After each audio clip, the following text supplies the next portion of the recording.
In the heart of a sprawling desert city, where skyscrapers kissed the clouds and the sun burned gold, 19-year-old Linda stood in a wedding dress woven with threads of starlight. The gown shimmered, a cascade of silk and pearls, but her hazel eyes held a quiet storm. She wasn't here for love, not in the way the world expected.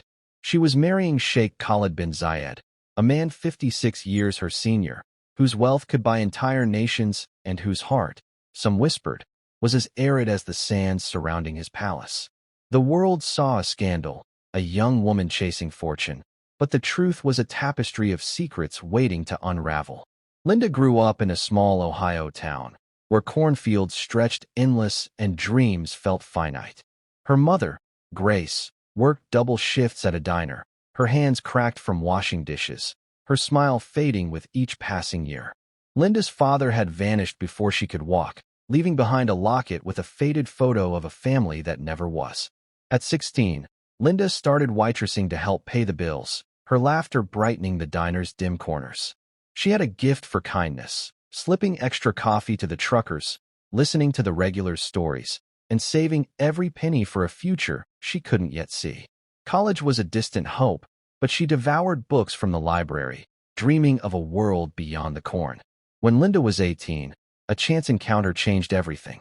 A sleek black car pulled into the diner's gravel lot, and out stepped a man in robes that seemed to carry the desert's weight. Sheikh Khalid, on a rare trip to the States for business, wasn't there for the coffee. He was tired, grieving the loss of his only daughter, Amira, to illness years before. Linda didn't know who he was, only that his eyes held a sorrow she recognized.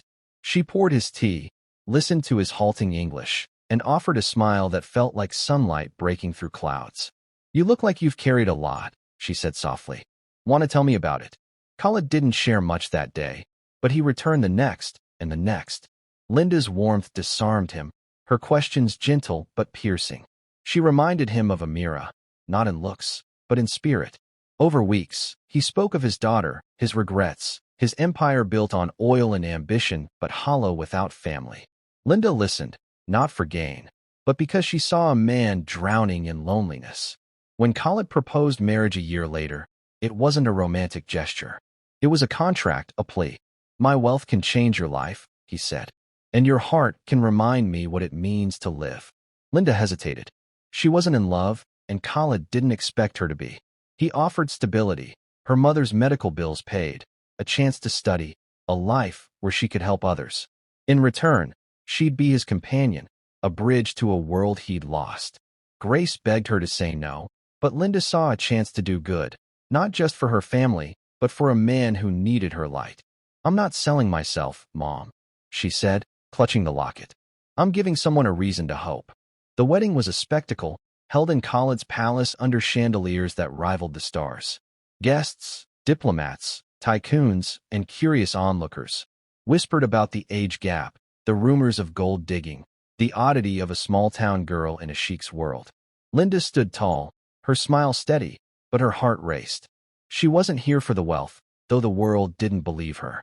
Khalid, frail but regal, held her hand, his gratitude silent but profound. The ceremony was a blur of Arabic chants and flashing cameras, but it was the wedding night that would become legend. As the palace quieted, Linda expected a night of awkward formality, perhaps a conversation about their unusual arrangement. Instead, Khalid led her to a private chamber, not for intimacy, but for a revelation. The room was filled with photographs, letters, and a small, worn diary, Amira's. "This is why I chose you," Khalid said, his voice trembling.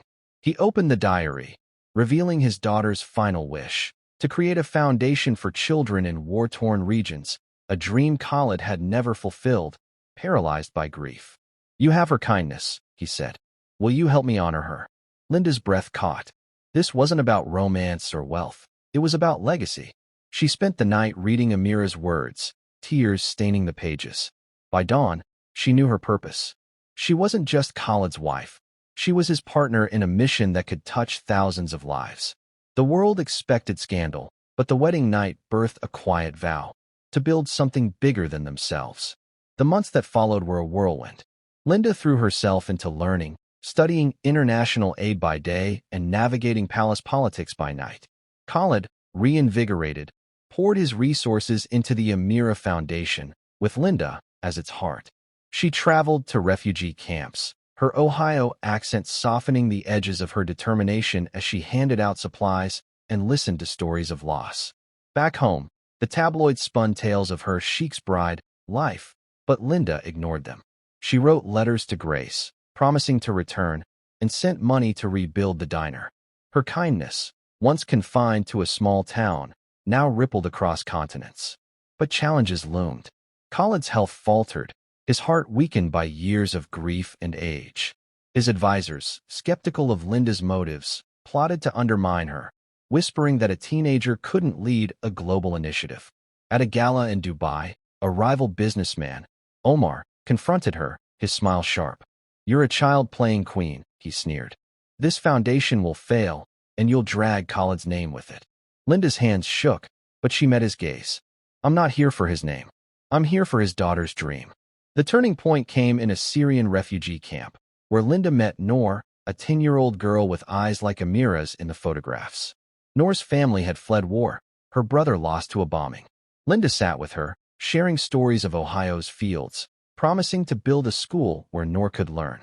The girl's smile, fragile but real, became Linda's anchor. When Khalid suffered a heart attack weeks later, Linda rushed to his side, her heart torn between the foundation and the man who'd trusted her. In his hospital room, he gripped her hand. "You've given me more than I asked for," he whispered. "Don't stop." Khalid's recovery was slow, and Linda faced a choice: return to Ohio, where Grace needed her, or stay and fight for the foundation. The emotional climax came at a global summit, where Linda, barely 20, stood before world leaders to pitch the Amira Foundation. Her voice shook, but her words carried Amira's diary, Noor's hope, and Khalid's faith. "Kindness doesn't need wealth or age," she said. "It needs a heart willing to try." The room erupted in applause, pledges pouring in, but Linda's thoughts were with Noor, with Grace, with the diner's cracked booths. She'd found her strength, not in a palace, but in the lives she touched. Years later, the Amira Foundation thrived, with schools and clinics dotting the Middle East. Linda, now 25, split her time between Ohio and the desert, her mother's diner now a community hub. Khalid, frail but alive, watched her with pride, their bond not of love but of shared purpose. The world no longer whispered of scandal. They spoke of the girl who married a sheikh and shocked them all, not with secrets, but with selflessness.